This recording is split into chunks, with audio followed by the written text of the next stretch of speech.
So if they support a two-state solution and then the coalition supports a two-state solution, and I think most reasonably minded people do support a two-state solution, then what should they have done? Well, everyone supports a two-state solution as far as I can tell, Pete, but it's very important how that occurs. It can't be imposed unilaterally from the outside.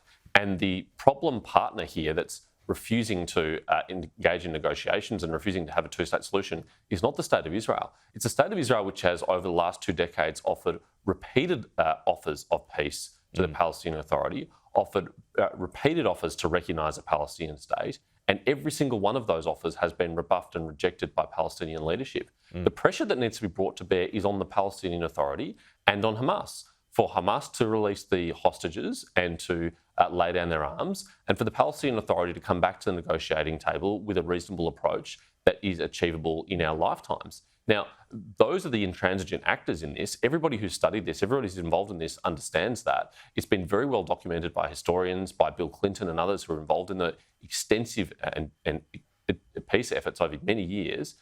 That's where the problem lies. And this government's got that completely wrong, and it's obviously because of domestic political pressure. Yeah, and you've just got Hamas, who only just recently rejected the latest ceasefire attempt. But we'll move on to this Made in Australia plan. The Prime Minister's speech coming up a little later on with the extra details. Some have been leaked already this morning. James, what do you make of it so far? Well, we all want a future made in Australia, but I've got absolutely no confidence at all that this government or the policies that it has will deliver that. In fact, everything that this government has done in the last 2 years has taken us in the opposite direction. It's made it harder to make things in Australia. It's made it harder to do business in Australia. Just look what they've done to energy. Energy prices are out of control and among the worst in the developed world. And how on earth can you be internationally competitive? How on earth can you make things here if you're constantly driving up energy prices with an ideological approach to our energy system, ruling out reliable baseload, affordable power like nuclear energy, and instead having a renewable-only approach? And we've seen the devastating consequences of that.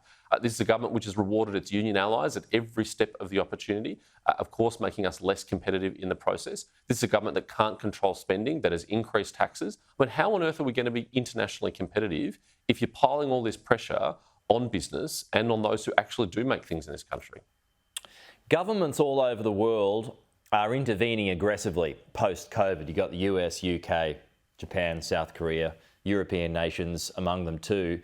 So on the face of it, do we need to do the same to catch up?